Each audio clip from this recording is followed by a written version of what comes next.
Les invités du Cercle Pierre d'Or, l'excellence immobilière.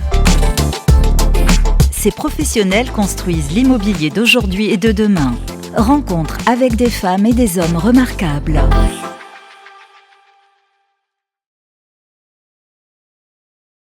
Bonjour et bienvenue sur imoweek.fr pour ce nouvel épisode du Cercle des Pierres d'Or Invite. Avant de vous dévoiler le nom de mon invité, je voudrais juste vous rappeler qu'il y a le dernier numéro du magazine ImoWeek consacré aux 50 femmes, enfin à 50 femmes qui font l'immobilier, parce qu'il y a beaucoup plus de femmes que cela qui font l'immobilier, mais 50 femmes de qualité que je vous invite à découvrir à travers les différents portraits qui sont proposés dans le dernier numéro du magazine donc de ImoWeek. Des femmes de qualité, mais aussi des hommes de qualité sur ImoWeek, en l'occurrence Axel Schonners, qui nous fait le plaisir d'être avec nous. Bonjour. Bonjour Eric.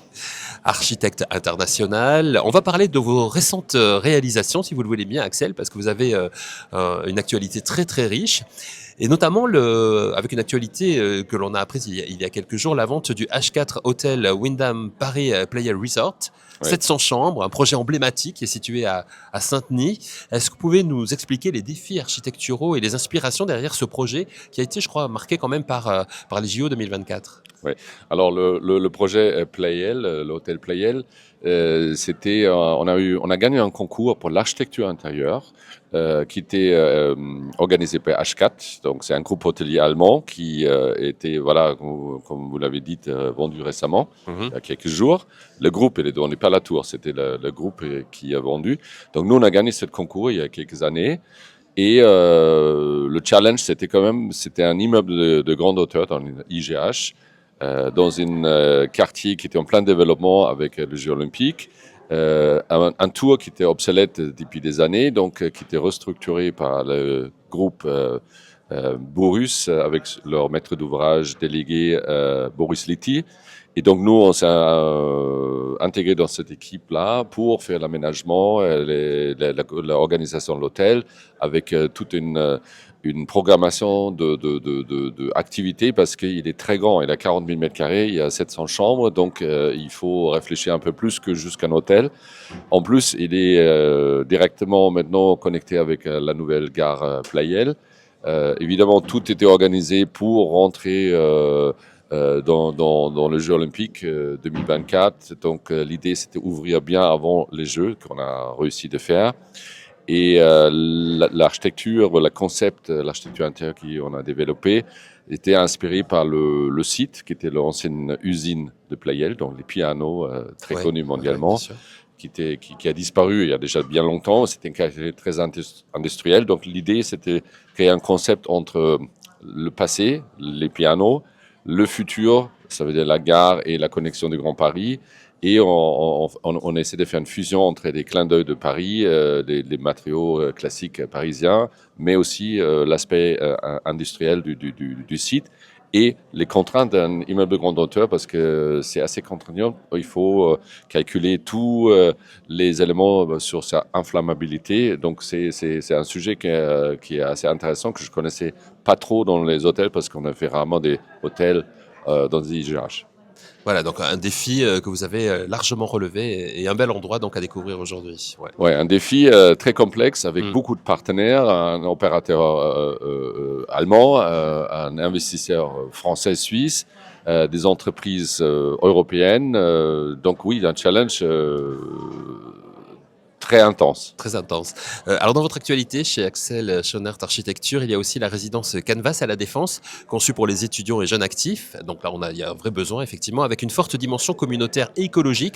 Comment est-ce que vous avez intégré, Axel Schonners, ces aspects dans la conception et en quoi ce projet reflète votre vision de l'habitat durable? Alors, ce projet, ça s'inscrit maintenant sur la future de la Défense. Parce qu'en principe, sur le site, on a eu un bâtiment qui était première génération immeuble bureau de la Défense. Pas IGH, mais un gros de travail qu'on a regardé ensemble avec Nexity à l'époque et avec Freo, qui ont gagné un appel d'offres pour l'achat de ce bien. Comment on peut le restructurer? Donc, on a regardé, est-ce qu'on peut refaire des bureaux? Est-ce qu'on fait des bureaux et des logements? Est-ce qu'on fait des co-living, etc. Donc, il y a plein de différents projets qu'on a essayé de faire tourner. Et finalement, on est arrivé sur la solution qu'on va faire une résidence entièrement étudiante et jeunes travailleurs.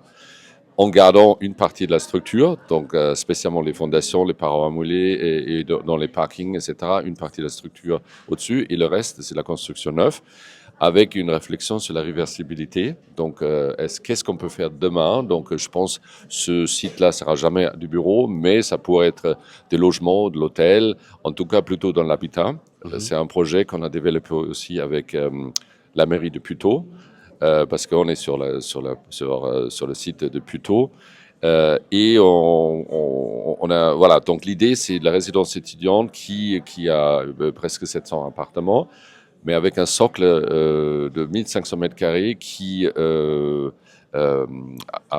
des salles de réunion, des lieux de travail, de la restauration, une salle de cinéma, une salle de fitness. Enfin, c'est comme dans un hôtel, mais c'est l'habitation. Et j'ai oublié que ce projet, il était vendu en VFA de Fréo à Greystar, Ouais. qui a récupéré le projet en plein chantier, avec qui on a terminé aussi tous les aménagements intérieurs qui étaient aussi dessinés par nous.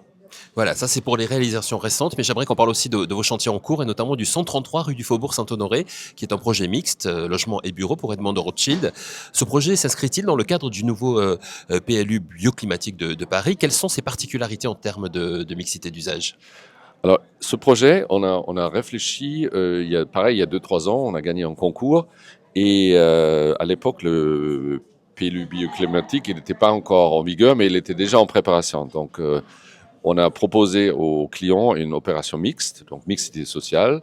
On a eu de la réserve foncière sur la parcelle, plus il y a eu un peu d'habitation qui était déjà dans le bâtiment. Donc on a proposé d'agrandir la surface pour l'habitation, restructurer l'immeuble sur rue pour un immeuble bureau. Donc on a creusé en sous-sol pour ajouter un deuxième sous-sol pour la technique, revaloriser le bâtiment, le mettre aux normes d'aujourd'hui, avoir un bâtiment extrêmement développement durable. On est raccordé sur le réseau urbain, chaud et froid. On a des isolations extrêmement ambitieuses. Évidemment, tout ce qui est bio-ressourcé. Et sur la fond de la parcelle, on a construit un bâtiment neuf en habitation, 800 mètres carrés, une petite dizaine d'appartements. Et que ce bâtiment-là correspond absolument à toutes les normes d'aujourd'hui, les RER. La RE2020, RE2020, voilà. pardon, Merci. excusez-moi, Oui, oui. RE2020.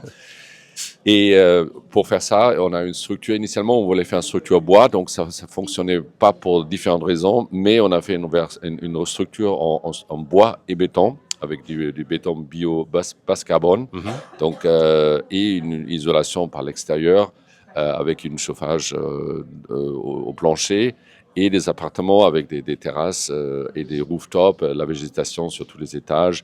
Le jardin, on a gardé tous les arbres, on a même rajouté des arbres en plus. La parcelle était 100% scellée parce que c'était du asphalte, du béton. Non, aujourd'hui, on a des vrais jardins, la pleine terre. Et on a présenté ce projet à l'époque à la mairie en impliquant déjà le PLU bioclimatique avec les différentes cibles et la mixité sociale. Il sera livré quand? Ça sera livré dans quelques semaines. Donc, Dans quelques semaines, ouais. oui, Donc oui, c'est imminent, cette année ouais, en c'est tout cas. imminent, Ouais, voilà. ouais, ouais. Alors dans les chantiers en cours, vous avez aussi le 102 rue de Charonne, une restructuration avec extension en bois pour Covea, qui allie préservation patrimoniale et innovation. Comment vous avez réussi à concilier ces deux dimensions et quel rôle joue le bois dans ce projet? On sait que vous y êtes très, très, très sensible. Alors, le 102 rue de Charonne, qu'on appelle Oscar, c'était un bâtiment plutôt bureau, mais industriel. Donc, c'était construit il y a début du XXe siècle. C'était construit en plusieurs phases. On a eu la possibilité de créer la surface. Donc, de 12 000 m², on a créé 3 000 m² de surface qui sont des constructions en bois. Donc, il y a un bâtiment pont qui liait les ailes de ce bâtiment ensemble pour faire un bâtiment qui fonctionne mieux. On a surélevé certaines parties et on a creusé un peu en jardin pour créer en total les 3 000 m².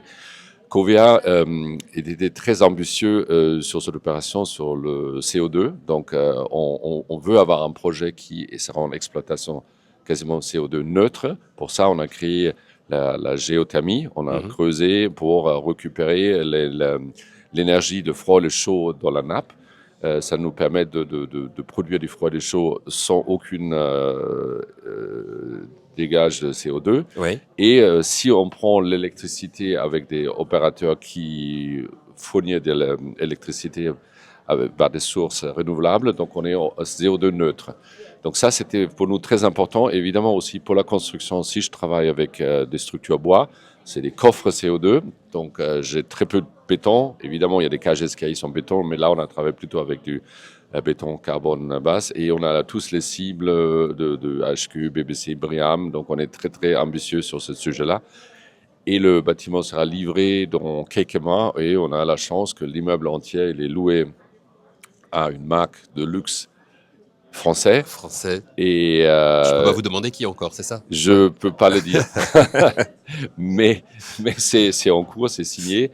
Et on intègre aussi tous les demandes du futur preneur sur l'opération, qui a commencé à arriver il y a presque 12 mois. Donc, on est en train d'intégrer ça. Donc, on est très content, très fier que cette opération se termine comme ça. Alors, on connaît votre engagement, et puis depuis le début de cet entretien, vous nous le prouvez, votre engagement pour l'architecture durable. Vous avez créé un fonds de dotation SICA qui soutient des actions en faveur de l'environnement et de la filière bois. Quels sont les projets concrets soutenus justement par ce fonds, et comment est-ce qu'il contribue à votre vision de l'architecture durable? Alors, le fonds SICA, on a créé il y a un an, plus qu'un an, mais pour devenir opérationnel, ça prend quand même du temps parce qu'il faut identifier des cibles et des idées. Moi, je voulais investir la réflexion et aussi les donations sur la recherche sur le bois. Ouais. Donc tout le parcours du bois, du forêt jusqu'à sur le chantier, et quelque chose de concret. Parce que je suis quelqu'un qui est plutôt concret et moins théorique. Donc je dis, il faut qu'on fasse quelque chose pour que aussi les architectes à l'agence apprennent des choses. Donc l'idée, c'était qu'est-ce qu'on peut faire. Donc on a trouvé quand même pas mal de bonnes idées, et je suis content d'annoncer qu'on va sponsoriser une thèse, un doctorat avec l'école d'architecture de Nancy sur le bois, et spécialement sur le bois courbé et le bois vert. Donc l'idée, c'est mélanger l'intelligence artificielle avec des techniques traditionnelles. C'est quoi le bois rond, le bois courbé? Aujourd'hui, si je fais un bâtiment, je dessine des poteaux et des planchers, et normalement, c'est des CLT. Donc, c'est fabriqué en usine, il y a beaucoup de chutes, il y a beaucoup de colle, etc. Donc, c'est pas nécessairement toujours ce qu'on souhaite. Et avec l'intelligence artificielle, on pourrait cataloguer ou scanner des forêts entières. Et sur l'autre côté, j'ai un bâtiment. J'adapte plutôt mon projet aussi sur la quantité ou la qualité des bois existants. Disons, voilà, j'ai besoin des poteaux, des poutres de certaines dimensions. Avec les logiciels, je peux dire, voilà, dans cette forêt, il y a. Et l'idée, c'est qu'on exploite un arbre entièrement, et pas que certaines choses, on jette les trucs. Donc, en principe, c'est vraiment de valoriser l'arbre jusqu'aux petites branches dans la construction. C'est un des cibles. Et le deuxième projet, c'est pas encore avancé, mais c'est normalement avec l'université de Bordeaux. Pareil, et là, c'est plutôt de la reforestation, mais en milieu urbain. Donc, on amène des forêts dans les villes, et donc ça, c'est un sujet très intéressant, je trouve aussi très appliqué, dans lequel on peut intégrer la population, les architectes, l'université, l'industrie. Donc, je trouve que c'est super sympa. Et le troisième projet qui on peut pas encore abouti, on veut essayer d'aider des architectes ukrainiens sur la restructuration, si un jour la guerre est terminée, et on essaie de le...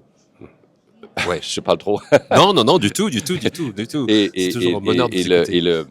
Il essaie de rattraper les erreurs que nous on a fait qu'ils ne font pas. Donc on va directement sur le développement durable, la construction écologique.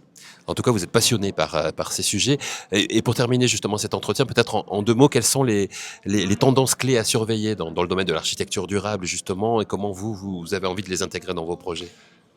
Alors c'est très complexe. Sur un côté, on a l'intelligence artificielle qui fait peur, et qui fait aussi ce qui est très impressionnant. Il va forcément supprimer certaines choses que les architectes ou les gens dans le secteur de construction font, mais il peut aussi donner des nouvelles idées. Donc spécialement voilà, comment je construis, comment je peux construire plus intelligent, moins coûteux, moins consommateur d'énergie.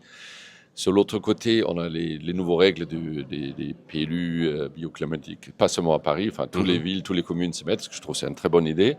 Donc ça a forcément un impact sur l'architecture. Je pense on revient un peu sur les bases de l'architecture.